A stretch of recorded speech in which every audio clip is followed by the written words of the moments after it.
সবাইকে শুভেচ্ছা ও স্বাগতম টেস্ট অ্যান্ড ট্রাভেল চ্যানেলের পক্ষ থেকে।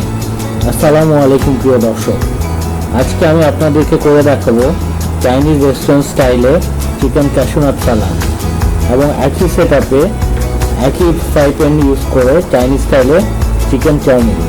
সাথে থাকুন, অত্যন্ত সহজে এবং কম সময়ে দুটি মজাদার চাইনিজ আইটেম বানিয়ে ফেলব এবং রাতের ডিনারটি সেরে ফেলব। এখন সরাসরি রেসিপিতে চলে যাব। শুরুতেই 100 গ্রাম পরিমাণ ক্যাপসিকাম টুকরো টুকরো করে নিব, ভিন্ন ভিন্ন কালার হলে দেখতে ভালো লাগে, এবং সাথে নিব গাজর এবং শসার টুকরো, যেমন করে আমরা ভিডিওতে দেখতে পাচ্ছি। এবার চিকেন ব্রেস্ট কাটার পালা। 200 গ্রাম পরিমাণ চিকেন ব্রেস্ট পিস নিব এবং ছোট ছোট টুকরো করে কেটে নিব, বোনলেস হতে হবে। চিকেন ম্যারিনেট করার জন্য 200 গ্রাম চিকেনের সাথে আদা রসুন পেস্ট, লাল মরিচের গুঁড়ো, একটি ডিম, পরিমাণ মতো লবণ, কালো গোলমরিচের গুঁড়ো, সয়া সস দিয়ে মাখিয়ে 20 মিনিট ম্যারিনেট করব। আরেকটু বেশি স্বাদ আনার জন্য চিংড়ি মাছের টুকরো দিয়ে দিব।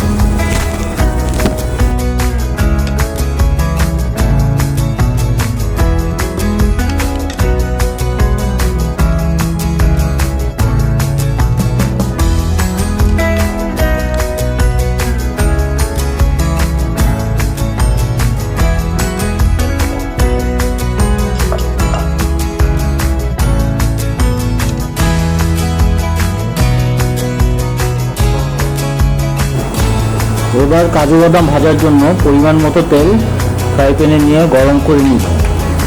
250 গ্রাম পরিমাণ কাজু বাদাম ফ্রাই প্যানে দিয়ে দিব। বাদামগুলি রং লালচে হয়ে আসা পর্যন্ত ভেজে নিব।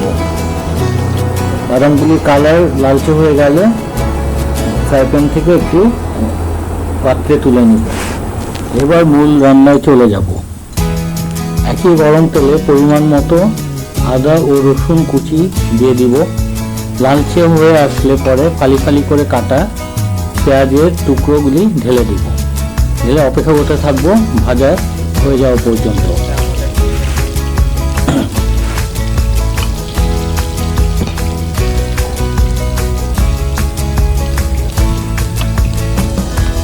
ভাজা হয়ে গেলে এখন ম্যারিনেট করা চিকেন এবং চিংড়ি ফ্রাই প্যানে দিয়ে দেবো এবং ভাজতে থাকবো।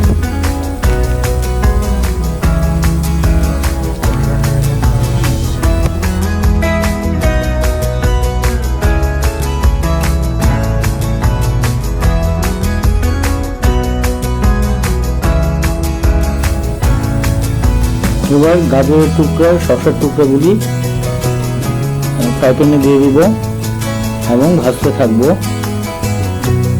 তারপর ক্যাপসিকাম টুকরোগুলি দিয়ে দিব।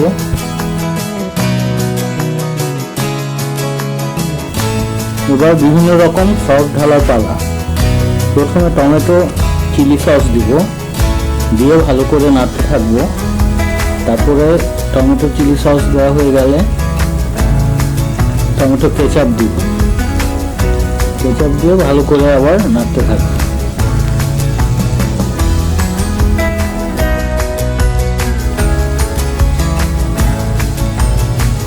এখন আগের থেকে ভেজে রাখা কাজু বাদামগুলি দিয়ে দিব, দিয়ে ভালো করে নাড়তে থাকবো এবং ভাজতে থাকবো।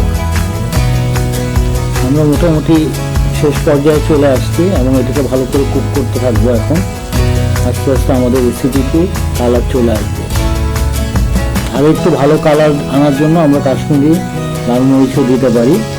এখন পরিমাণ মতো সসও ঢেলে দিব এবং সবার শেষে আমরা একটু পরিমাণ ফিশ সস দিয়ে দিতে পারি, দিলে টেস্টটা একটু অন্যরকম আসবে।